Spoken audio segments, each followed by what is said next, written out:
Welcome to this series of The West Wing and the Bible. If we're looking gradually exhausted as the episodes are going on, it's because it's been a marathon that we've divided up to cleverly give the impression that we've met lots of times, but we haven't. That's why we're wearing the same clothes. But you particularly are starting to fold over forwards, aren't you? Yeah, a little bit, yeah. Because I'll be slumped. We have made it to Season 6, Episode 10, Part 2. I think they're about to get back onto the sex stuff. Let's have a chat and listen. Listen and chat. I'm guessing. I'm trying to get some distinguished members of Congress to remove a hateful, gay-bashing, piece of trash amendment from the federal budget. By bribing them with taxpayers' hard-earned money? I don't know if you read the memo, but I set federal budget policy. You alphabetize and sort. Josh, that's rough about CJ. Yeah, it's a rough town. Mr. Vice President, I know you don't want to get ahead of the president on this, but we need you to come out against the Sanctity of Marriage Act. Why would I want to do that? Because one clear signal from this White House, and I believe Wilkinson will fold. I think Will is right. I'm going to have to take a pass on this. Vice President, this amendment isn't about protecting marriage. It's about institutionalizing the last acceptable form of discrimination. Toby, you can't just sit back and allow the religious right to hijack the social agenda in this country. Look. Presidential campaigning has to be about more than duck and cover. This is an opportunity for you to stand up and lead. I've got a nephew who's gay. I love this kid. His name's Todd. I want him to have the same rights and opportunities as everybody else. So yet again, the religious right are discriminating. Is the last remaining acceptable form of discrimination, not having the same rights for same-sex couples to be married as straight sex. What do you call them? Heterosexual couples. I don't know. Isn't the Bible's view of Christian marriage that it should be man and a woman who love the Lord Jesus and then display his love for his bride, the church? That's it. So everything outside of that is equally just as bad? Yeah, I agree. So if there is different religious movements, they think it's from the right. It also comes from the left. Right and left will tend to say, this thing we're going to try and impose on non-Christian world because we think it really matters.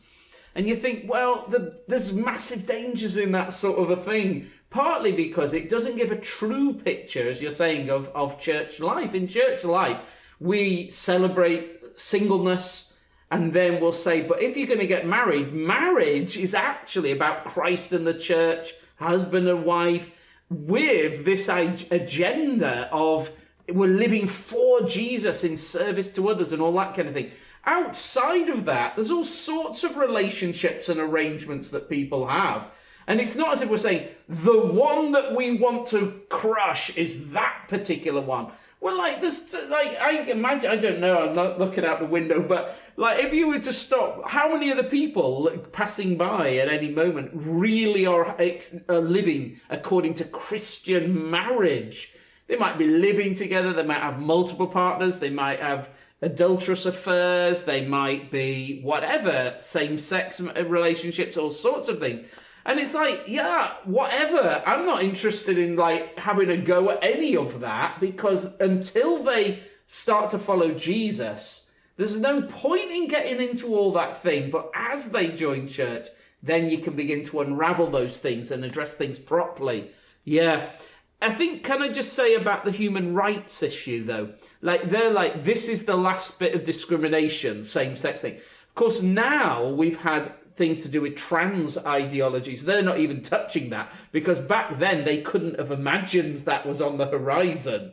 And of course now we're saying, there's way more things come up to do with human rights and identity and things and self-determined, self-ID and all this kind of thing. They haven't got a clue about that when they wrote that. But it's just, again, that idea of saying rights, human rights and human identity is so ephemeral and so fragile. If it's based as, I remember you made the point about, if it's based on my desires, and my desires are all over the place. When I'm been fasting for a day or something, the thing I need more than anything else is like carbs or something. And I'm like, it's like Esau. He's like, in the Bible, it's the story of a guy, and he's like got this blessing from God or an inheritance for the future. And he's like, stuff that. Just give me some of that food. And we're like, yeah, I totally get that. That is what we're like. If we're driven by desire, we'll sell ourselves. We'll sell our souls for our desires. Bible's like saying you can't define yourself by desires or create your own identity and say, well, I don't feel I fit stereotypes of men or stereotypes of women, and therefore that means this about who I really am and things. And the Bible's like, whoa, hang on. Can we just pull apart all these stereotypes and all these weird labels and identity crises that you get into? Can we just pull all of those apart and start from something like the Creator who made us and loves us and accepts us as we are without having to do all these weird things? That's what upsets me a bit with this, the way that there's such these labeling all the time.